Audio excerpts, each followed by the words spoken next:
Assalamualaikum warahmatullahi wabarakatuh. Alhamdulillah, pada kesempatan pagi hari ini kita masih bisa bertemu dengan mata pelajaran pendidikan agama Islam dan budi pekerti.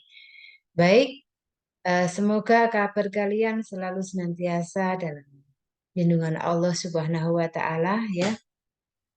Minggu kemarin kita sudah mempelajari bab yaitu Islam periode Mekah, maka kali ini kita akan mempelajari bab selanjutnya yaitu Al-Quran dan hadis adalah pedoman hidupku. Di mana di dalam pembahasan ini nanti akan ada 3 pokok bahasan ya yang perlu kita bahas ya. Yang pertama Al-Quran, Al-Hadis, dan Ijtihad.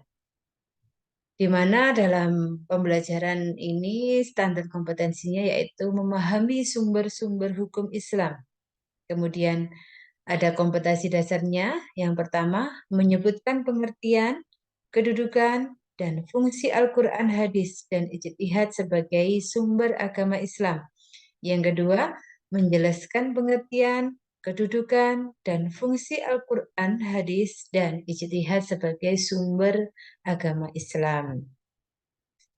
Selanjutnya kita akan bahas ya, yang pertama, hukum Islam. Kalian harus tahu dulu apa yang dimaksud dengan hukum. Hukum itu adalah segala sesuatu yang menjadi dasar, acuan, ataupun pedoman syariat Islam. Nah, jadi sumber hukum Islam yang akan kita bahas itu ada 3. Yang pertama, Al-Quran.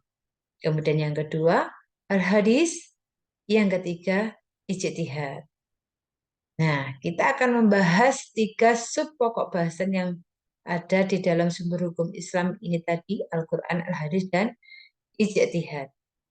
Al-Quran itu merupakan dasar hukum yang pertama. Al-Hadis yang diterima untuk dijadikan sumber hukum. Ijtihad ketika tidak ditemukan dalam Al-Quran dan hadis, nah ini baru dilakukan yaitu ijtihad. Sub pokok bahasan yang pertama Al-Quran, kita akan kupas satu persatu ya. Kita harus mendalami apa yang dimaksud dengan Al-Quran. Al-Quran merupakan kitab suci umat Islam yang berisi firman-firman Allah Ta'ala yang diwahyukan dalam bahasa Arab kepada Rasul dan Nabi terakhir, yaitu Nabi siapa? Nabi Muhammad Sallallahu Alaihi Wasallam, yang barang siapa membacanya itu adalah ibadah. Nah, ini adalah pengertian dari Al-Quran ya. Selanjutnya, kedudukan Al-Quran. Al-Quran itu merupakan sumber hukum Islam yang pertama dan utama dari seluruh ajaran Islam. Baik yang mengatur hubungan manusia dengan diri sendiri, hubungan manusia dengan Allah, dengan sesama manusia dan alam. Itu sebagai kedudukan Al-Qurannya. Kemudian fungsi Al-Quran. Al-Quran berfungsi sebagai petunjuk atau pedoman bagi umat manusia dalam menciptakan kebahagiaan hidup di dunia dan akhirat. Pokok bahasan yang kedua yaitu Al-Hadis. Al-Hadis di sini adalah segala ucapan, perbuatan, dan keadaan Nabi Muhammad Sallallahu Alaihi Wasallam. Ya, hadis itu merupakan segala ucapan, perbuatan, dan takrir Nabi Muhammad Sallallahu Alaihi Wasallam yang berkaitan dengan hukum kepada kita. Atau bisa juga secara istilahnya segala sesuatu yang bersumber dari Nabi Muhammad Sallallahu Alaihi Wasallam, baik dari perkataan, perbuatan, takrir atau persetujuan, ataupun yang sepadannya. Pengertian dari hadis, ya itu bisa kita ulangi lagi ya. Hadis adalah segala berita yang bersumber dari Nabi Muhammad Sallallahu Alaihi Wasallam berupa ucapan, perbuatan, dan persetujuan, serta penjelasan sifat-sifat beliau. Itu merupakan pengertian dari hadis. Sedangkan kedudukan dari hadis, hadis menempati kedudukan kedua setelah sumber hukum Islam yang pertama. Apa tadi? Al-Quran. Jadi, al-hadis itu adalah sumber hukum Islam yang kedua setelah Al-Quran. Adapun fungsi hadis ya, yang pertama mempertegas dan memperkuat hukum-hukum yang telah disebutkan dalam Al-Quran. Kemudian menjelaskan, menafsirkan, dan merinci ayat-ayat Al-Quran yang masih umum dan samar.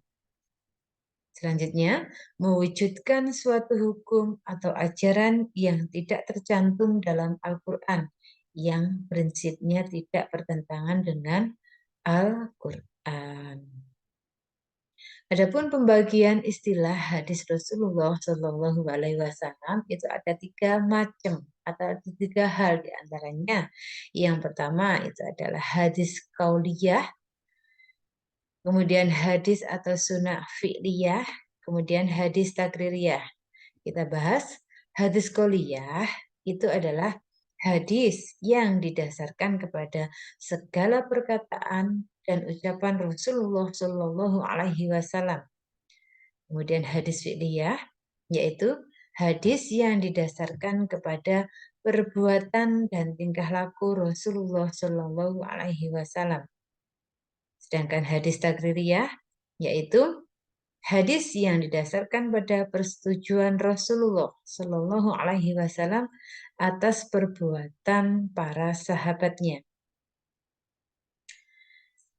Sepokok bahasan yang ketiga, yaitu ijtihad. Kita kupas, ijtihad itu bermakna mengerahkan tenaga dan pikiran dengan sungguh-sungguh untuk menyelidiki dan mengeluarkan hukum-hukum yang terkandung dalam Al-Quran dan hadis dengan syarat-syarat tertentu. Kedudukan ijtihad. Ijtihad menempati kedudukan dalam sumber hukum Islam setelah apa tadi? Yang pertama dan kedua, yaitu Al-Quran dan hadis. Jadi, ijtihad ini adalah sumber hukum Islam yang ketiga setelah Al-Quran dan hadis. Kan fungsi ijtihad yaitu menempati hukum sesuatu yang tidak termuat dalam Al-Quran maupun hadis. Adapun syarat menjadi mujtahid atau yang disebut tadi ijtihad atau ahli ijtihad diantaranya memahami Al-Quran dan asbabun nuzulnya atau sebab turunnya Al-Quran itu. Memahami hadis dan asbabul wurudnya atau sebab kemunculan dari Al-Quran itu. Mengetahui pengetahuan yang mendalam tentang bahasa Arab. Mengetahui tempat-tempat ijma', mengetahui usul fikih, mengetahui maksud-maksud syariat, memahami masyarakat dan adat istiadat tempat dia akan mengeluarkan ijtihad. Kemudian yang terakhir, bersifat adil dan wara. Adapun bentuk-bentuk ijtihad, ya ada 5, diantaranya ijma', qiyas, istihab, maslahah mursalah, dan urf. Ijma', kebulatan pendapat semua mujtahid pada suatu masa atas suatu masalah yang berkaitan dengan syariat. Sedangkan qiyas itu menetapkan hukum atas suatu perbuatan yang belum ada ketentuannya berdasarkan sesuatu yang sudah ada ketentuan hukumnya dengan melihat kesamaan antara keduanya. Istihab ini melanjutkan berlakunya hukum yang telah ada dan yang telah ditetapkan karena adanya suatu dalil sampai ada dalil yang mengubah hukum tersebut. Maslahah mursalah, kemaslahatan dan kebaikan yang tidak disinggung-singgung secara untuk mengerjakan atau meninggalkannya. Dan bila dikerjakan itu akan membawa kemanfaatan, ya, terhindar dari keburukan.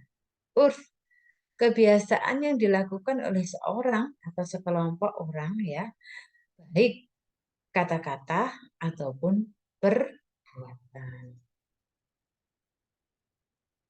Terima kasih. Mungkin cukup itu yang perlu saya sampaikan. Kurang lebihnya mohon maaf. Wa khairan. Assalamualaikum warahmatullahi wabarakatuh.